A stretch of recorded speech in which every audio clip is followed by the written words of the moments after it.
This massive crash on I-70 that has shut down I-70 in both directions, and we have multiple crews out there. We know that there were several vehicles involved in this crash. We also have several crews out there giving us a better view, better vantage point from the ground. So let's get out to Jacqueline Allen right now. Jacqueline? And Shannon, we are right beside where the crash is going on. So let me set the scene for you right now. When we first got here, there was a huge plume of black smoke coming up from underneath the bridge. That area is blocked a little bit by those trees right now. But to give you an idea of just how massive this scene still is as we speak, if you follow I-70 eastbound along here, you can see a large group of crash scene investigators. And this highway is closed down all the way back where you can see those cars blocking it off over there. Obviously a huge scene.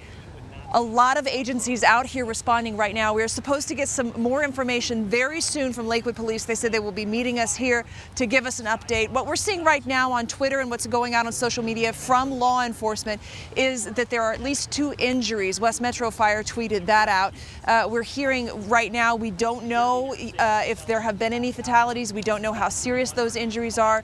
What we could see from Chopper was that there were approximately 5 or 6 cars involved and about 3 semis. So a huge accident that we're talking about.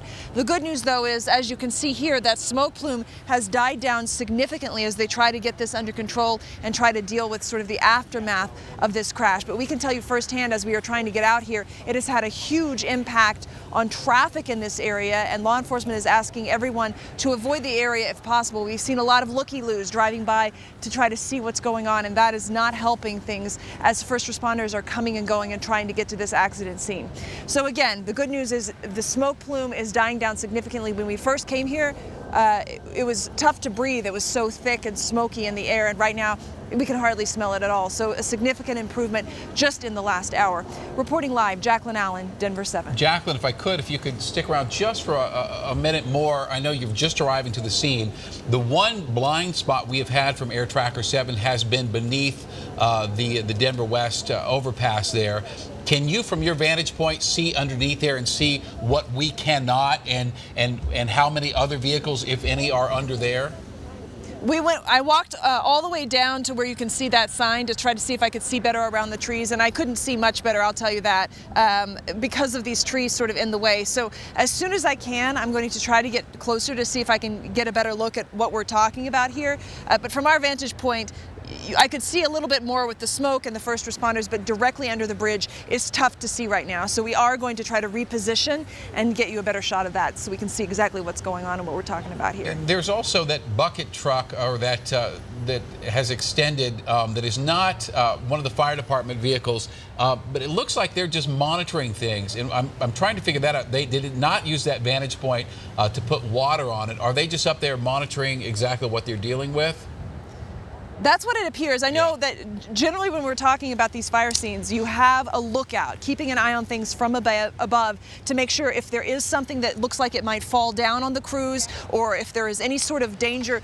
They have this bird's eye view, and I know that is sort of a standard procedure when you're talking about these major scenes just like this one. So from what we can tell, that does look like it's just a lookout where they're saying, okay, what do we need to be worried about? Is there something that they can't see down there that we can see up here, and we can alert them to the danger, whether it's people, cars, something from the bridge, because as you could see, that fire was burning hot underneath the bridge, so I'm sure they're keeping an eye on that as well. Shannon, Ann? All right, Jacqueline, thank you for that update. So again, I-70 is shut down in both directions.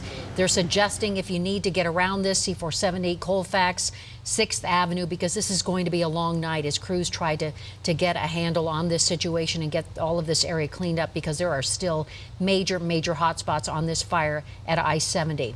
Now, we also have Jessica Porter out there who has been monitoring the scene for us, and she joins us now with an update. Jessica? Yeah, I just talked to a man who was involved in this explosion and fire. He said he was sitting in his truck, and he said he felt it lift up from behind him. He's confirming what we've been hearing, that a semi-truck somehow lost control, plowed into several vehicles, was not braking. And he said he was stuck in traffic from that accident that happened earlier on I-70 near Kipling. He said that he was talking to his wife at the time. He said that he decided to get out of of the car because he saw liquid fire coming up from underneath his vehicle. And he said he barely had time to and tried to go back and get his phone, but was unable to do so. And he also told us that his truck is burned to the ground. There is nothing left, just a shell. There are a lot of people on the side of this highway with pretty much nowhere to go because traffic is stopped in both directions and all of the side streets are stopped as well. That driver said he is okay. He's not hurt, but he said he is definitely very shaken up by what he just went through, and he is just sort of stuck on the side of I-70, talking to insurance companies, trying to figure out what is next. Well, Jessica, that absolutely adds to the narrative that we heard from that eyewitness before, that traffic was stopped from the earlier crash and that this truck with no brakes plowed in. Now, that earlier accident, for you folks who are just tuning in, not too far from there on I-70 in the eastbound lanes, there was a school bus, a big truck, and a car that were involved in a crash with just minor injuries. But that had already stopped traffic, and it sounds like the man you talked to was the traffic he was stopped at. And Jessica, are you still with us? Yeah, definitely confirmed. Go ahead. Yes. Definitely confirms what you guys were hearing earlier, that this was, one semi truck that just sort of no brakes plowed through the area, and that there were several explosions, a lot of fire. And he said it happened very quickly. He did not have time to think about what to do. And so I'm clear. Are you saying that one of his vehicles is one of those that we are seeing in that yes. That burn area? Did he describe what other drivers, other passengers were doing? He said it was really chaos. He said he didn't have a lot of time to think about what to do. Like he said, he for a split second thought to go back and get his phone, but he decided not to do that. There was just so much going on. He said there was fire and a lot of vehicles, and he just ran from his vehicle, got to the side of the highway for safety. He said he's very shaken up. He looked like he was shaking a little bit as he was describing what happened to him. And he's just lucky that he's okay. He's happy that he's safe. Well, we can't even imagine that sensation of being lifted up from behind. And I sure hope, you said he was on the phone with his wife. I sure hope that she's gotten word somehow that he is okay, since yes. he couldn't go back to his phone. Jessica, that is so helpful to paint a picture of what happened. Thank you so much. Because we are certainly hopeful that all folks were able to get out of this, because we keep hearing one, possibly two people injured, and we are hopeful that it stays in that along those lines. Absolutely. Because we don't really know the situation right now with all of those vehicles that are burned, but we are keeping watch. We're on the air for you right now as we try to get a handle on what the situation is here on I-70 at Denver West. All right, I think we're going to take a very quick break. Please stay with us. Okay, and now we are hearing that we just got confirmation that at least one person is dead. I'm sorry to be the bearer of that news, but we are just now hearing that from Lakewood. So sad to hear that one person. So we're waiting on a news conference.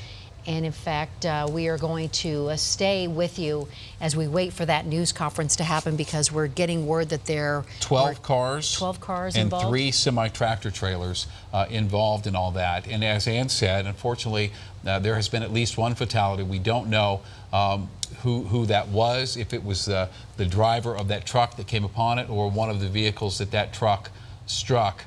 But at least one person has died in that, and we're told there are injuries as well. We don't know the severity at all. But our Jacqueline Allen was just able to confirm that for us from Lakewood PD. At least one person killed in the crash involving 12 cars, 3 semis. Again, we are waiting on a news conference. We have every intention of bringing that to you so that we can get a better understanding of why I-70 is shut down in both directions. Obviously, you can see why. Okay, it's just about ready to start. So in a moment here, we will break away and get to that. But so we appreciate you following us on our platforms, Roku, Apple TV, and all of our digital platforms. We sort of have split duty tonight with the draft going on. But since this story is so important, we're going to stay with this for you on our streaming devices. And thank you.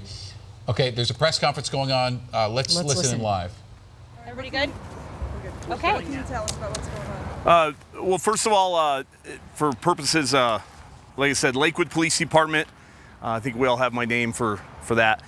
About 4:50 this afternoon, we got several calls of a motor vehicle crash up on I-70 going eastbound. In this section here, it's kind of a, I-70, how we all know how it winds through, but it is through going eastbound. A semi, we're still looking at what took place with the semi that kind of started all of this, whether it was a lost load, some type of brake failure. We're looking at some mechanical issues. And what had happened is the vehicle came down, ended up colliding with slower traffic, causing a very big chain reaction crash that has that also ignited and started a fire. At this point, there are several injuries. We do have at least one confirmed fatality, but given that the scene is very active still, as we've seen here, we can't say what the numbers are exactly, just given the unsafe part of the scene right now. So once that gets all taken care of, then we'll certainly get some more accurate numbers and notifications and stuff like that. As of right now, we are looking at 12 cars and 3 semis that are involved. That number may change, but that's the preliminary from our folks on the scene, and with the help of State Patrol and the Jefferson County Sheriff's Department. Those are the numbers that we're getting now. Do we know if the fatality was the truck driver or another passenger vehicle? At that point, we don't know quite yet who the fatality is. I know there were several people taken to hospitals, and given our distances and dealing with that, we're still working on identifying who was where and when all this took place. And again, what was inside that truck? It seemed like it served as almost a combustible object. That I don't know. I've heard from conversation, I've heard wood, that it was loaded with wood, but I don't know that for sure.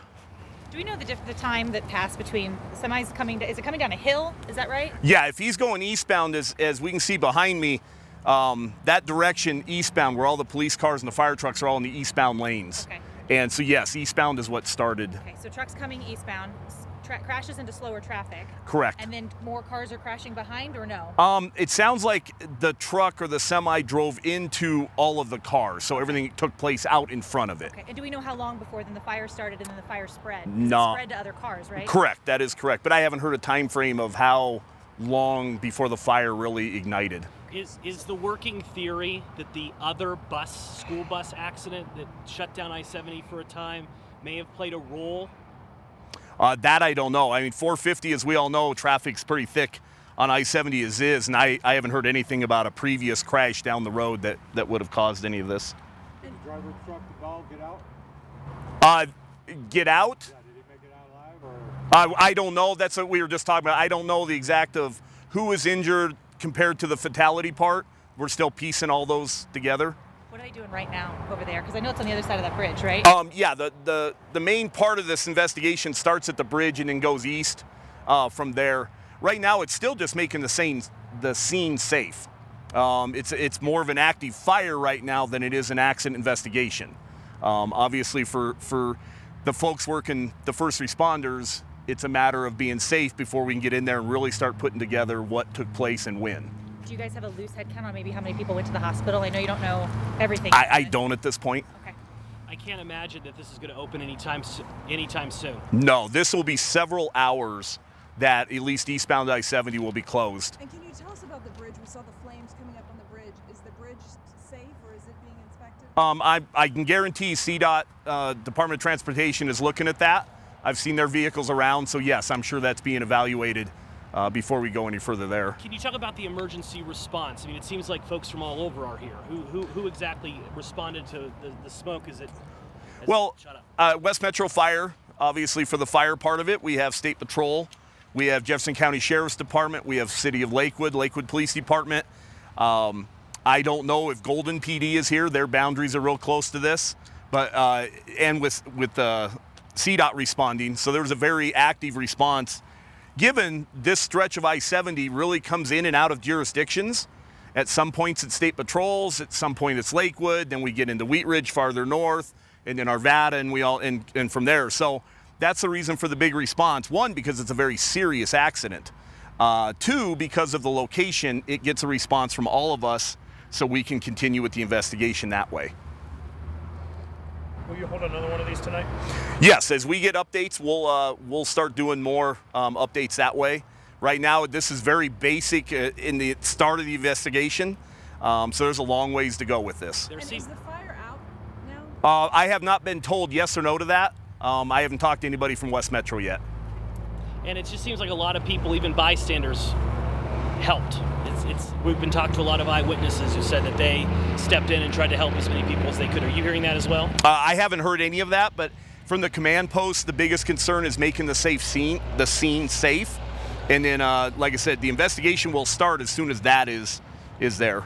A lot of people have left the scene. Do you want to hear from eyewitnesses that were here? Yeah, if we have some witnesses that didn't call in already. Now, I have not checked our computer screen from our dispatch log to see who's called or who hasn't. But yeah, if they saw something and they were not contacted by an officer of any jurisdiction, then yeah, they can certainly call the Lakewood Police Department, and we'll certainly get back to them as soon as we can. And you said you're not sure what it could be, but you are investigating whether it's a loss of a load, brake failure, mechanical failure. All those things are possibilities. None of those have been ruled out or decided upon. Correct. I mean, we have to try to figure out why this happened. Yeah. And the semi, coming into the slower traffic, there's got to be a reason, and that's certainly what we'll investigate and find out. Will that be hard with the fire? I mean, is there a way for accident reconstruction or something like that to piece that back together, or could the fire have damaged a lot of that evidence? I think it may slow us down a little bit, but I certainly believe we will come down to what truly took place by witnesses. I'm not sure about video around, things like that will lead us up to the crash. Because once the crash happens, then we just piece it out from there. And again, just to reiterate, fatalities and injuries one more time. Right now, several injured. I know of at least one fatality, and we had 12 cars involved and 3 semis. And that number may change too as, like I said, the scene becomes safe and we can get in and start looking a little bit closer. Any idea how fast the semi was going, that he ran into 12 cars and 2 other semis? No, at this time, no idea on speed. Do you have any idea where that semi was coming from and heading to? No, I know very little about the semi or actually any of the 15 vehicles involved. Okay. Considering it's a commercial vehicle, the truck, is there a special agency that's going to get involved with that? Colorado State Patrol is helping us with their motor carrier safety unit. They will certainly come out and help us with that part of the investigation. And we work very well with them and them with us, and we'll go from there. Okay. Thank you. Can we start name and position, please? Yes, name is Ty, T-Y. Last name is Countryman. All right, that's Ty Countryman from Lakewood PD giving us some ideas to what happened this afternoon, starting at about 4:50 this afternoon. A semi possibly lost a load, brake failure, mechanical issue. They're still trying to figure all of this out right now, but 15 vehicles involved in this multi-vehicle crash there on I-70 in Golden, and I think that the sad part is that there is one fatality, several people injured.